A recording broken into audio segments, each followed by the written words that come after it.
As we've been reporting, President Obama revealed today that he will not release any photos showing the deceased body of Osama bin Laden. The president broke the news this afternoon in an interview set to air on Sunday. Let's take a look. There is no doubt that we killed Osama bin Laden. It is important for us to make sure that very graphic photos of somebody who was shot in the head are not floating around as an incitement to additional violence, as a propaganda tool. That's not who we are. And more details have emerged about what exactly the photos show. According to a senior U.S. official, they are extremely graphic. A large open gunshot wound to the forehead of bin Laden is visible, and it also shows brain matter. In addition, one of his eyes appears open while the other is, quote, completely gone. Now, many Americans are outraged over the administration's decision to keep the pictures under lock and key. Former Alaska Governor Sarah Palin is one of them. Today, she posted the following message to the president on Twitter, quote, "Show photo as warning to others seeking America's destruction. No pussyfooting around, no politicking, no drama. It's part of the mission." And joining me with reaction to all of this is the one and only, soon to be releasing a new book called Demonic. Yes, and I will be on your show on June 6th. That's June about 6th. the next TV show I'll be doing, practically. All right, you're going into hiding for a month. Yes, I am. All right, first of all, we just showed the photos of other people killed in this raid, and I liked that. So did I.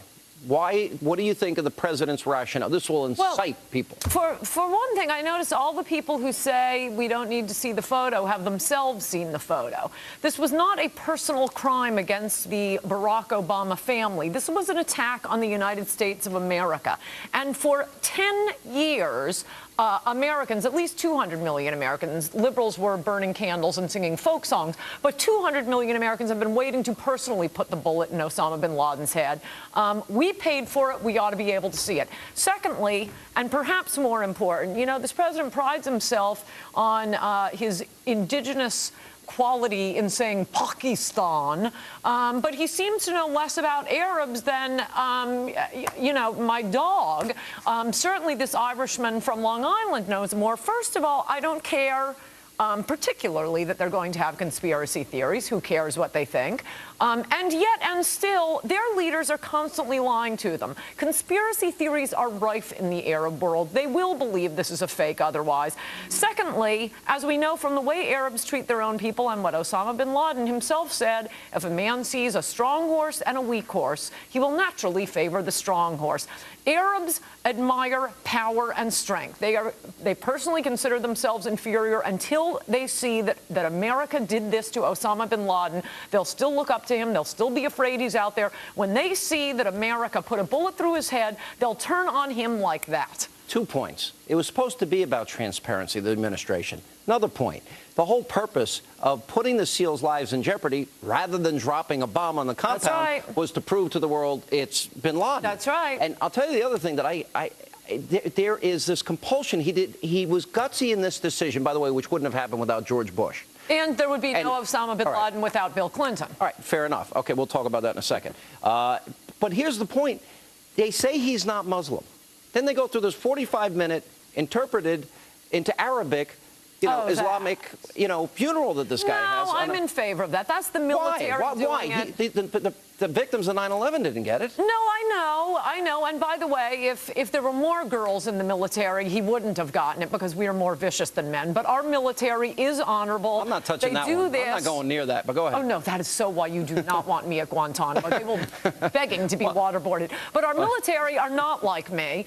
They are honorable men. And during the Iraq War, they knew which way Mecca was.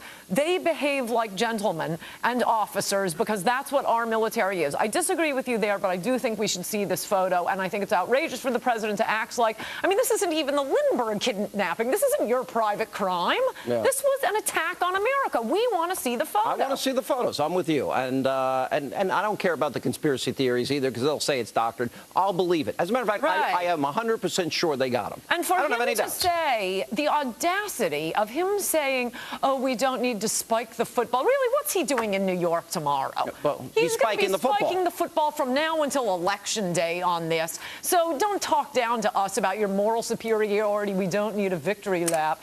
And that's beyond us. And Americans can't handle this. I think Americans just handled what you showed on your program. And if Americans can handle Hillary Clinton's ankles, they can handle this photo. Oh, all right. Well, you'll be in trouble for that, but which is part of your book, I assume. When the book Her comes ankles? out? No. No. Is that right? It's not? All right. But one last thing. There's a hypersensitivity. Is there some underlying belief system in the president that somehow he can still convince radical Islamists to like us? That's what I'm saying about him. Because he's not supposed to be a Muslim. He is not understanding Muslims or Arabs at all here. By the way, I mean, bin Laden wasn't supposed to be a Muslim. Bin Laden killed Muslims. Right. But yeah, Obama, our president, does not understand Muslims if he thinks backing down is going to impress them. No, strength impresses them. That we put a bullet in this guy's head 10 years later. Bin Laden killed all these Muslims. And that's the point. Why does he get the funeral? That's why I don't understand why you don't... I see your point, but they're going to treat him like a Muslim because they're honorable military men. All right. Ann Coulter, always interesting. Glad to have you back. We'll look forward to have you for your book, Demonic, out June 6th. First interview here. What's the second part of the book? How the liberal mobs are endangering America. All right. June 6th, right here, Ann Coulter. And coming up, how has bin Laden's demise affected President Barack Obama's approval rating? We're going to look at the polls. That, Andrew Breitbart, Michelle Malkin, much more straight ahead. President Obama is being hailed across the country for the death of Osama bin Laden, but there is an ongoing debate over just how much, if any, bounce this news is giving him in the polls. Now, a New York Times CBS News poll shows that President Obama's job approval jumped 11% since last month from 46 to 57%. But a Newsweek Daily Beast poll conducted 2 days before and then 2 days after bin Laden's death reveals that the president's overall job approval, well, didn't change at all, 48%. Those are quite different figures, and here to explain what these numbers mean and how Osama bin Laden's death will impact the 2012 election are from the Fox Business Network, Sandra Smith, and Fox News contributor, nationally syndicated radio talk show host, Monica Crowley. Good to see you guys. Hi, guys. A lot of people writing me, do you think, and I'm not sure why almost immediately people ran to the 2012 election, but emails came in, and I was just glad at the news because it's important. But people are asking that question. Does this impact 2012? Oh, sure. Well, look, war is a political act anyway, so I think it could have an effect. But remember that wars always have unintended consequences. There are a million unexpected things that could happen, good and bad, between now and 2012. One thing that this does do is give Obama foreign policy or national security credentials that he may not have had in the past. But remember, the lesson of history is that back in 1991, when we conducted the first Persian Gulf War, George H.W. Bush was at 92% job approval, and he lost re-election 1 year later. Great point. Something about these polls is we know that polls represent what someone answers when asked a question right then. Right? So it's more important to look at the overall trend. Snapshot? The snapshot. So the CBS New York Times poll, which some are questioning, that huge 11% jump in the overall approval rating.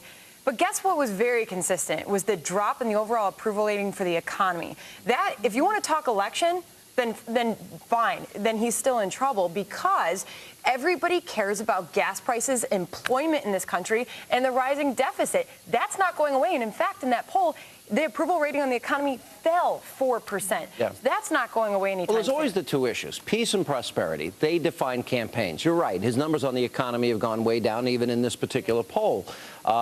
If the economy stays the way it is, and I don't really see the path for it getting substantially better, I think, you know, people will vote their pocketbooks in the end. Although I think most people, polls show that they think he made the right decision. But more and more people are also giving credit to George Bush, whose policies he was rejected that led to this. Absolutely. And I do think when it comes down to it, people do vote their wallets. They vote kitchen table issues. They vote on the issues that affect their everyday lives: gas prices, inflation on food and energy, and things that people use in their homes and in their daily lives. Remember, in 1992, a little-known Southern governor named Bill Clinton was able to ride to election with one slogan, Sean, and that was very good, by the way, with one slogan, which was, "It's the economy, stupid." And that's how he was able to trump George H.W. Bush with this huge national security portfolio and extricating Saddam Hussein from Kuwait with a 92% job approval just a couple of months before, because he pounded the economic issues. That's a great point. And while we do applaud the decision that President Obama made, and we do look at it as a positive for America, we're thankful for this happening, we also have to look at how short-lived something like this can be when you look at the overall effect on him running next year. But you also have to look at the reaction in the stock market. This tells us everything. If anything's more consistent, it's the way we see the markets react to these situations.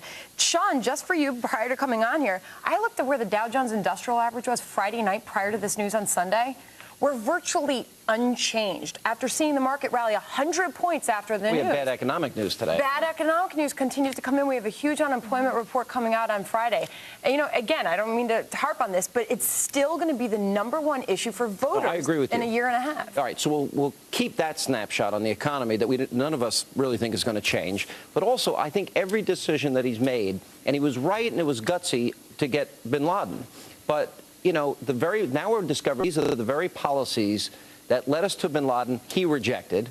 You know, I think he's not helping himself by not releasing the pictures, and I don't think he helped himself with a 45-minute funeral, you know, under accordance with Islamic law on a U.S. warship. Sean, Guantanamo Bay, indefinite detention, rendition to third sites, black sites, warrantless wiretapping, enhanced interrogation techniques. The left, including Barack Obama, pounded President Bush as a war criminal, somebody who ravaged the Constitution, putting those policies in place. Every single one of those policies led directly to the killing of Osama bin Laden. Yeah. It just seems like we could come out with it already. It's now the focus is now turned on to the fact that this picture will not be released, when really it could have just been a quick release of the photo on the night that it happened. And let's end this chapter that should have been ended quite a long time ago. Yeah, very well said. And it's almost like he just continues to do this to himself. Release the picture. And then Reuters releasing these pictures that we've been showing tonight, you know.